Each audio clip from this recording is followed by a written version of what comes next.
सभा के अध्यक्ष मलखान सिंह यादव जी, विद्यालय प्रबंधक श्री फेरी सिंह जी, प्रधानाचार्य आदरणीय अनुज प्रताप सिंह जी, आयोजक अनिल प्रताप,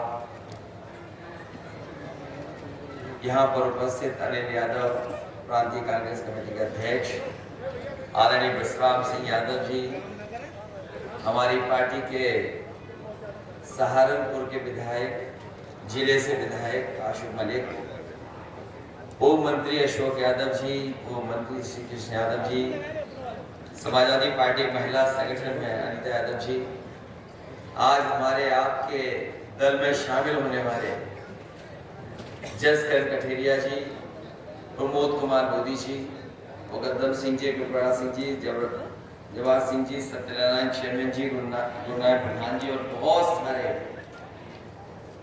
मैं देख रहा हूँ हमारे सामने भी दाई तरफ बहुत जिम्मेदार सभी हमारे आदरणीय नेतागण, यहाँ पर उपस्थित सभी आदरणीय बुजुर्ग, माताएं, बहनें, नौजवान साथी, पत्रकार बंधु, मैं सबसे पहले इस कार्यक्रम के लिए आए हुए सभी लोगों का बहुत बहुत धन्यवाद और आभार प्रकट करना चाहता हूँ। ये जसवंत नगर विधानसभा, यहाँ के लोगों का परिचय देना या उनसे अपील करना, ये अपने सब वो लोग हैं जो घर के, परिवार के और समाजवादी आंदोलन के पहले दिन से जुड़े हुए लोग हैं। और ये बात केवल हम लोग मन से नहीं कहते हैं, जो विरोधी लोग हैं वो भी ये महसूस करते हैं कि हम और कहीं तिगड़म तो लगा सकते हैं, कुछ और बहाने कर करके वोट को इधर उधर कर सकते हैं, लेकिन जब जसवंत नगर का वोट खुलेगा तो वो रिकॉर्ड न केवल अपना रिकॉर्ड बनाता है, बल्कि जसवंत नगर अपना रिकॉर्ड भी तोड़ देता है, लाखों वोट से हमेशा जिताता है। मैं जब पिछली बार आपके सड़क के किनारे कार्यक्रम हुआ था, उस समय भी यही बात मैंने रखी तो कही थी, और आज भी मैं महसूस वही बात करता हूं कि यहाँ की जनता ने मन बना लिया है कि एक एक वोट समाजवादी पार्टी के पक्ष में पड़ने जा रहा है, और ये जिम्मेदारी अब आपकी और बढ़ जाती है, क्योंकि पिछली बार तो चाचा यहाँ थे, लगातार संपर्क कर रहे थे।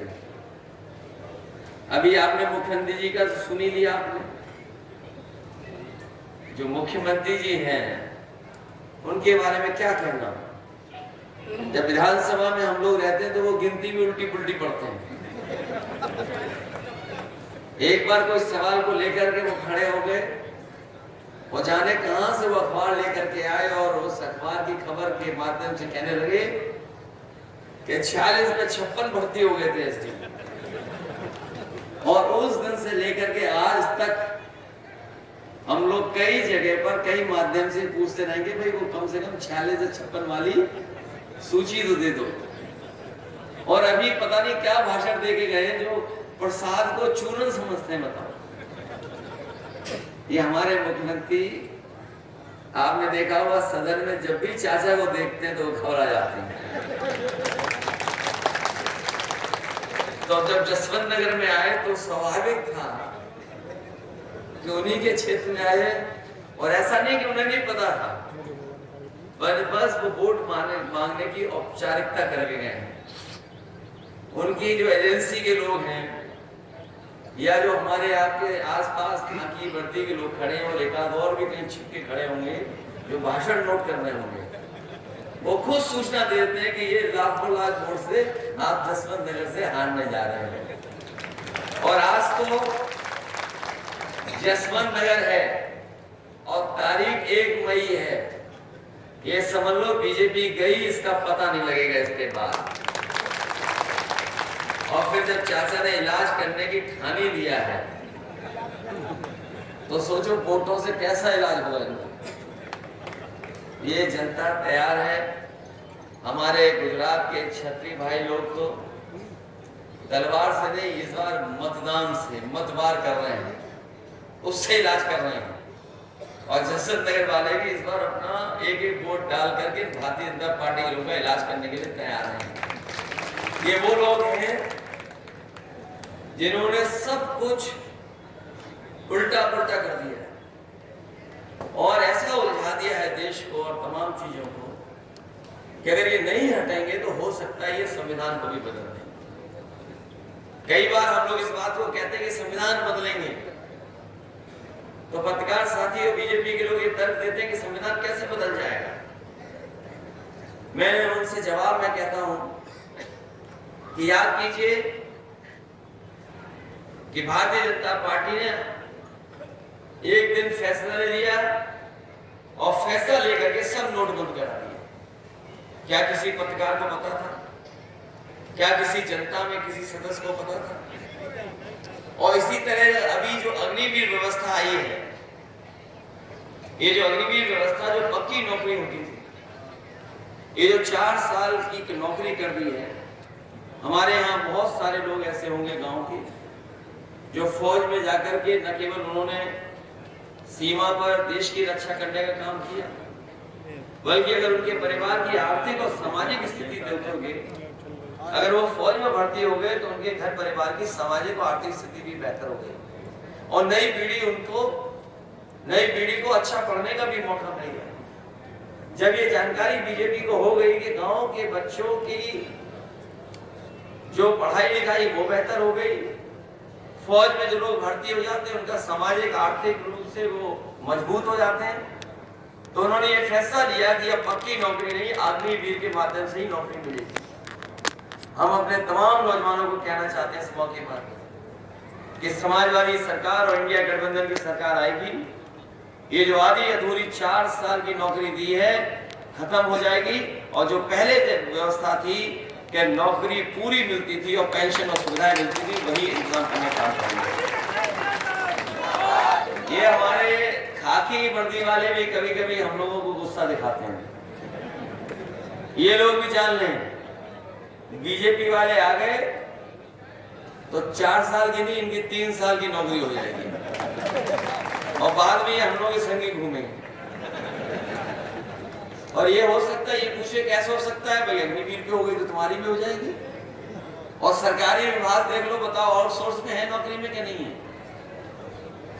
क्लास 4 क्लास 3 धीरे धीरे सरकार ने आउटसोर्स कर, न केवल नौकरियां सरकारी विभाग में आउटसोर्स की, बहुत से विभागों को आउटसोर्स कर दिया। ये जो आरक्षण ना खत्म होने की बात बीजेपी के लोग अब कह रहे हैं, वो इसलिए कह रहे हैं कि पीडीए परिवार से सब लोग जुड़ गए और जो बहुजन समाज के लोग हैं वो ये समझ रहे हैं कि बाबा साहब भीमराव अम्बेडकर जी का जो संविधान दिया हुआ था उसको भी ये बदल देंगे। ये बदले न बदले, लेकिन उस रास्ते पे ये लोग चल रहे हैं। सोचिए आप, अगर विभाग में प्राइवेट हो जाएगा तो क्या आरक्षण लागू होगा क्या उसमें? ये जो हवाई जहाज वाला विभाग था जिसमें लगभग 1 लाख लोगों को नौकरी मिलती थी, ये कुछ वर्षों से प्राइवेट कर दिया गया। अब बताओ, प्राइवेट में जाने के बाद क्या आरक्षण मिल रहा है किसी को? इसी तरह और विभाग है, बीएसएनएल है, ये सरकारी विभाग, टेलीफोन वाले थे, ये सब प्राइवेट हो गए। ये पानी के जहाज जिस विभाग से चलते थे वो प्राइवेट हो गया।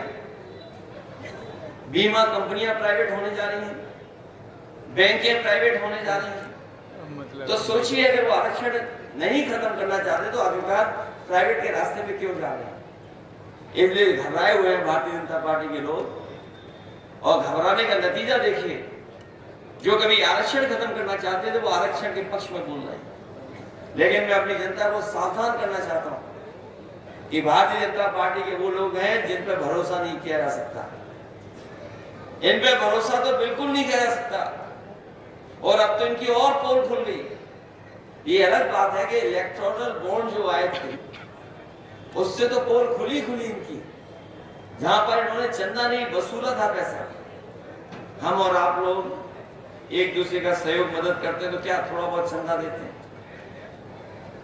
कभी 500 रुपए, 1000, 2000, 5000, बहुत संपन्न होंगे तो लाखों में दे सकते हैं, लेकिन इस तरीके से कोई चंदा नहीं देता। सब सीमाएं लांगे भारतीय जनता पार्टी के लोग। और दबाव बना करके अपने सरकारी विभागों का, सोचिए कितना चंदा लिया इन्होंने। कई ऐसी कंपनियां हैं जिनके पास मुनाफा नहीं है, जिनके पास कोई कारोबार नहीं है, टर्नओवर नहीं है, लेकिन उसके बावजूद भी अपने टर्नओवर से ज्यादा चंदा दिया है। और कोई कल्पना नहीं कर सकता था कि 1,000 करोड़, 500 करोड़, 400 करोड़, 300 करोड़ तक चंदा दिया है।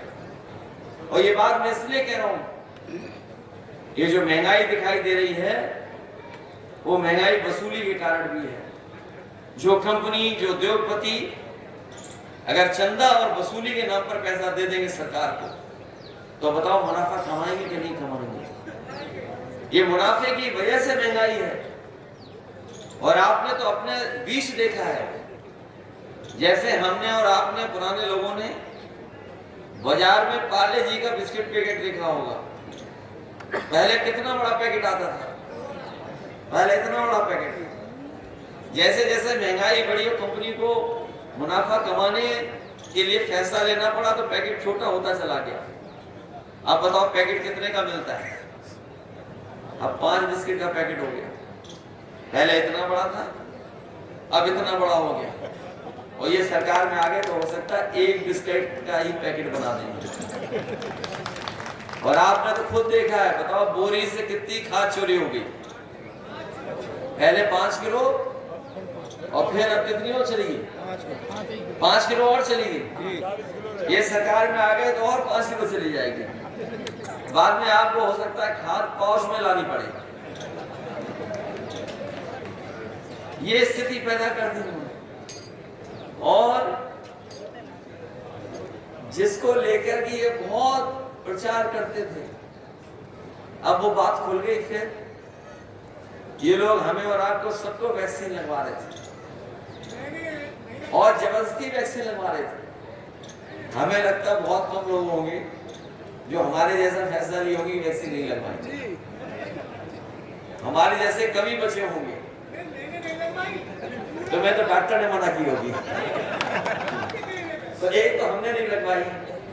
अब तो बात खुल गई ना। और सोचिए कंपनी को क्या कहना पड़ गया। कंपनी ने खुद हाई कोर्ट में कहा कि हाँ, इस वैक्सीन के बाद लोगों का हार्ट अटैक या हार्ट संबंधी बीमारियां बढ़ी हैं। अब सोचिए जिनके घर में सर्टिफिकेट होंगे, जो वैक्सीन के सर्टिफिकेट आप लोगों ने रखे होंगे, उसको देख करके आप वोट किसको डालोगे? जब सर्टिफिकेट दिखाई देगा तो कोई भी भारतीय जनता पार्टी को वोट नहीं दे सकता। अलग तरह की चिंता डाल दी मन में कि पता नहीं कल क्या हो जाएगा। तभी तो क्या कहते थे कि अफसर ढूंढना चाहिए, कोई नारा दिया था उस समय उन्होंने। तो सोचिए क्या अफसर ढूंढा उन्होंने कि वैक्सीन वालों से भी इन्होंने चंदा वसूल लिया। इसलिए बहुत से ऐसे सवाल हैं जिसका जवाब भारतीय जनता पार्टी के पास नहीं। लेकिन सबसे बड़ा सवाल जनता के बीच में यही है कि ये संविधान बदल देंगे और संविधान बदलने के बाद हमारे आपके अधिकार छीन जाएंगे। हमें आपको जो सम्मान मिलता है वो भी ये छीनना चाहते हैं। और सच्चाई तो ये है कि बाबा साहब भीमराव अम्बेडकर जी का दिया और संविधान ही हमारी संजीवनी है, जो हमें आगे बढ़ने का मौका देता है। यही संविधान हमें अधिकार देता है 1 वोट का। और ये अगर संविधान बदल दिया तो हो सकता है भारतीय जनता पार्टी के लोग हमें और आपको जो वोट देने का अधिकार है वो भी छीन। इसलिए जहां मतदान के लिए आप जाएंगे वहीं सावधान रहेंगे और सावधान रह करके अपने बूथ की रक्षा करने का काम करना, क्योंकि इस समय चाचा यहाँ ज्यादा समय नहीं दे पा रहे हैं। उन्हें भी चुनाव लड़ना पड़ रहा है और लड़ाना पड़ रहा है। तो उनकी भी इच्छा हम लोगों ने पूरी की है। तो कम से कम 1 लाख से ज्यादा का जिताने का काम करना, क्योंकि यहाँ की विधानसभा जिता सकती है। और कोई वर्ग ऐसा नहीं है जो वोट न देना चाहता हो आपको और हमको। अगर थोड़ा बहुत हम लोग उनसे बातचीत करने बैठ जाएं और उनको समझा ले जाएं, तो मैं समझता हूँ हर वर्ग के लोग आपके साथ इस बार मतदान देने के लिए तैयार हैं।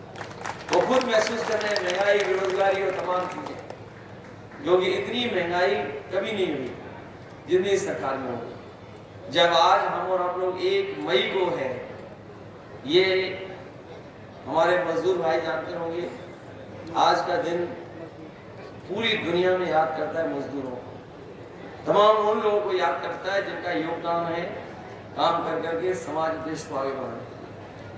ये जो लेबर डे है, आज की तारीख के दिन योगदान, संघर्ष और उनके किए हुए कामों से जो तरक्की हो रही है उसको सब याद करते हैं। जो साथी कानून को समझते होंगे, इन्होंने कोरोना की आड़ में लेबर लॉ, जिसके लिए मजदूरों को अधिकारों को पाने के लिए मजदूरों को न जाने कितना संघर्ष करना पड़ा था।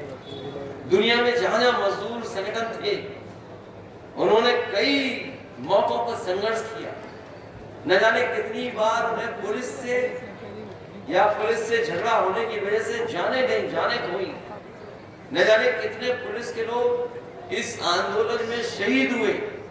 उसके बाद जो लेबरों को अधिकार मिले थे, मजदूरों को अधिकार, इन भारतीय जनता पार्टी के लोगों ने कोरोना की आड़ में उन कानूनों को भी ऐसा कर दिया है कि अब लेबर के पक्ष में वो कानून नहीं है। तो सोचिए, आड़ में क्या नहीं कर सकते ये लोग। इन्होंने छिप करके हमारे तमाम मजदूरों को जो कई सौ वर्षों के संघर्ष के बाद जो अधिकार मिले थे, जो उन अधिकारों को छीनने भी काम किया।